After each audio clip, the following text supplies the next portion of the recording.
Hello guys, welcome back onto the Dutch couch. I want to talk about Man City. I've not done a video about Man City at all yet, but I've got to say, I believe their dominance is over. I think the time has come. This dynasty's finished. This era's gone, in my opinion. Pep is rattled for one. Did you see him last night after that final game? Fuck me, all that all over his head. He looked like he'd been fucking attacked by a spirograph, mate. I don't know what happened. He must have been headbutting walls or something. I mean, nobody's fearing playing these now. I think teams are actually looking forward to playing them now. That's how far I think they've dropped. And you can't tell me, right, but the stats are backing this up. You can't tell me that without one player, they regress so much. It doesn't make sense. As good as Rodri is, the stats are backing that up though. I'm looking at these stats. With Rodri, they've got like a 2.6% lose rate. Without him, they lose 36% of their games. That is that's mind-blowing. It's crazy. Thing is, I think he's just signed another contract or whatever. I can't see him building another squad. Can you, Man City fans? I don't think he's going to have the patience to build another squad. I mean, he's got players now. Obviously, De Bruyne's 33, Walker's, 34, Bernardo Silva's in his 30s, Gundogan's 34. That was a shocking one for me, bringing Gundogan back. That struck me as like a little bit of a lack of ideas at the time. As good as a player he is, to bring him back at 34, yeah, I didn't get that one at the time. Didn't get that one. But I've got to say this, the last two seasons, I think this has been coming. And I think it's only Arsenal's downfalls. Obviously, they won the treble, right? From there, there's only one way down anyway. So you ain't going to get better than that. You ain't going to top that. Realistically, are you? You ain't going to win the four. So the treble was the pinnacle, right? But the two seasons after that, let's get it right. Arsenal really should have won them two leagues. It was only their own downfalls and their own fucking poor mentality that give it to Man United. Man City. That's shocking. But like I say, he won't build another squad. I'd love to see him go somewhere where he hasn't got all the money or all the best players. And as technology takes it, my light goes off. Happy days. Yeah, I'd love to see him go somewhere that he hasn't got all the money and the best players already. Because he's had all that. Sorry, just let me put my light on. I'm going to play it real, and I'm not going to edit this because I like to see imperfections, right? Good. Happy days. Yeah, I'd love to see that. Just to see how good this man is. Because I'm telling you what, he's lost 5 games and he's drew against Feyenoord last night. He looks a fucking beaten man. He looks a beaten man. And there is a chance here, right, for someone to take the baton now from Man City and dominate this. As much as I'm Arsenal, I don't think it's going to be Arsenal. I can't see it being Arsenal. I really can't. They don't look capable of... The mentality's wrong there. And that Spurs defeat for me, that was a telling point. Because I'll tell you what, at 2 down, I'm watching it with the other boys who do the channel, right? And I'm saying to them, City will still win this. I was sitting there till about 60 minutes, still in my own head, believing that City were going to win it. But that's just history telling me that was going to happen. But that Spurs, I've never seen anyone absolutely tonk City like that. And they went down with a whimper. For me, that was a telling sign. That was the sign when I thought, this is over. And then I went to the Dagenham game last night and I saw City were 3 up and I thought, oh, fuck me. Business as usual. And the time I got home, mate, to see Feyenoord, who are not a great side, are they? 3-3. I could not believe it. 3 goals in the last 15 minutes. That was incredible.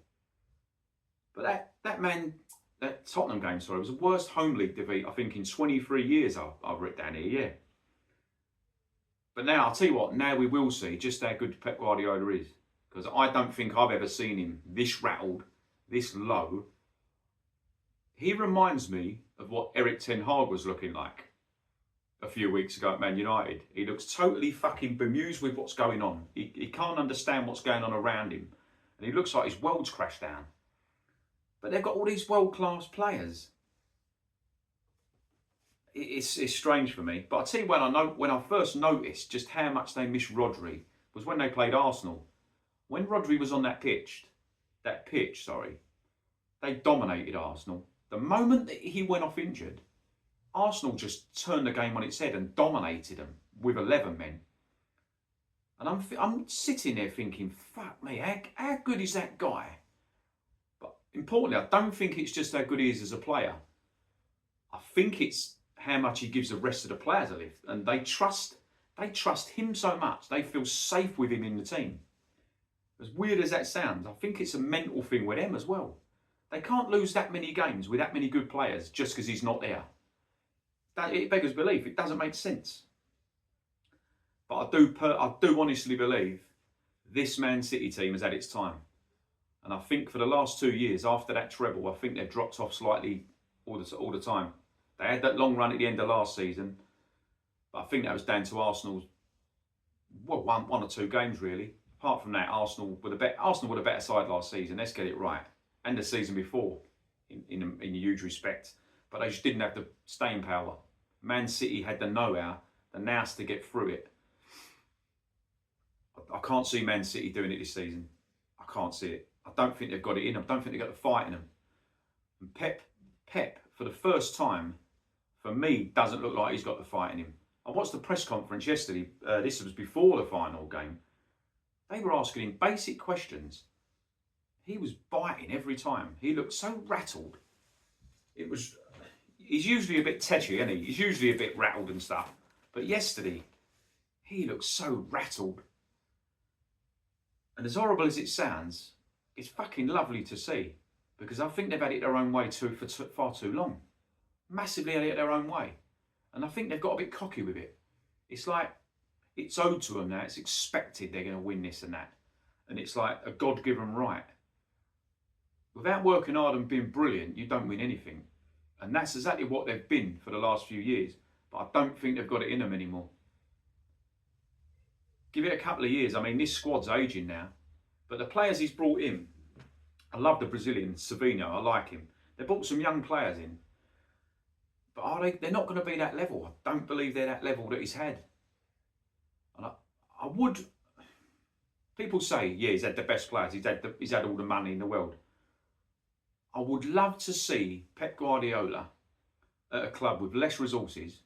I'd love to see it because show me how good you are then. Show me how good you are because now you've got all these world-class players in your fingertips at your club now, but you've lost one and it's had such an effect. I'm thinking, come on in, if you're that good, find a solution. I can't see a solution. I don't think he can. Kovacic is not your solution, is he? I think that's clear. Gundogan's not the player he was. I'm not sure about this.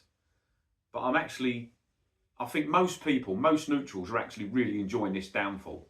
Because I think it's been coming a long time and I think a lot of people have wanted this to happen for a long time. Because this league has got boring. And as much as Guardiola's brought this total football, Johan Cruyff's invention, I must say, and the Dutch, just get that in.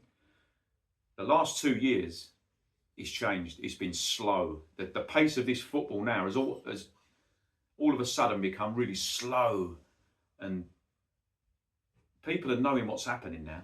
It's predictable, and this is why teams know what they're coming against Man City now, and teams are actually fancying playing against them. And I'm loving to see it. I'm loving seeing it, mate. People are actually attacking them, going toe to toe with them. Tottenham went toe to toe with them the other day, and Tottenham absolutely fucking played them off the park, mate.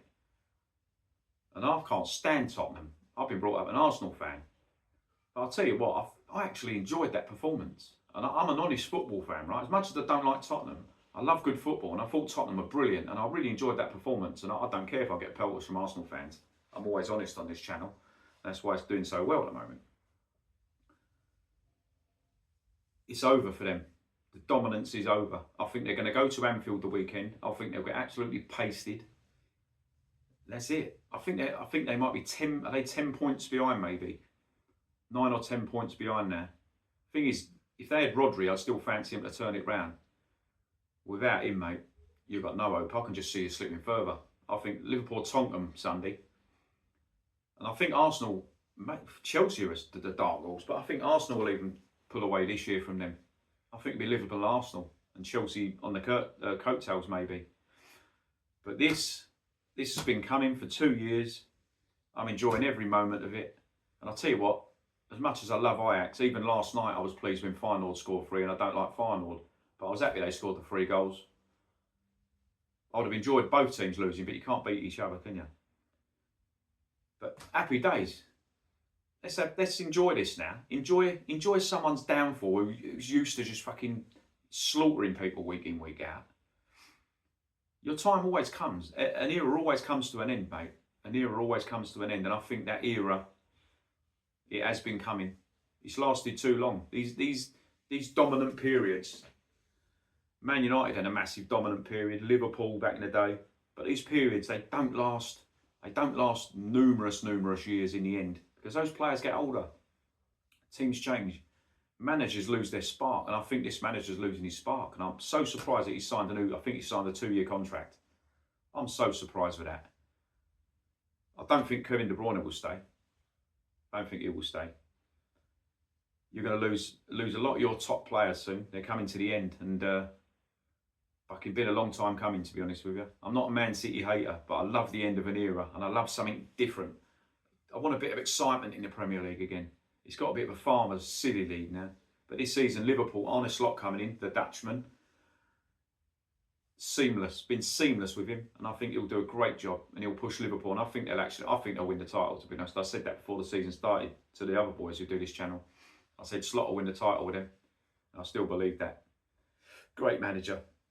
But yeah, let's see on this. Love to get Man City fans' opinions. I know you're going to probably give me pelters, but give us your honest opinions. Do you think it's over? Do you think you can carry on here with this? Do you think you can dominate still? You've got the players there, surely. You've got the players there to keep dominating, but I just can't see it. They're getting towards the end, mate. Kyle Walker looks a shadow of himself. He looks an absolute shadow. To be honest, I've always thought he was just a sprinter in a football kit anyway. Maybe I don't give him the credit. But yeah, let me know in the comments what you think. And other fans, if you're happy this is happening, what I'm seeing on Twitter, fucking people are delighted. They're loving this. They're well enjoying it. And tell me what happened to Pep last night. What was all them patterns over his head? Was there a little kid in the change room with his, I don't know, his homework? And he'd done it on his head? I don't know. He's got all fucking marks all over his head, all numbers and shit. Like he's been attacked by a maths teacher. It's a strange one, that was. But yeah, on to the next one.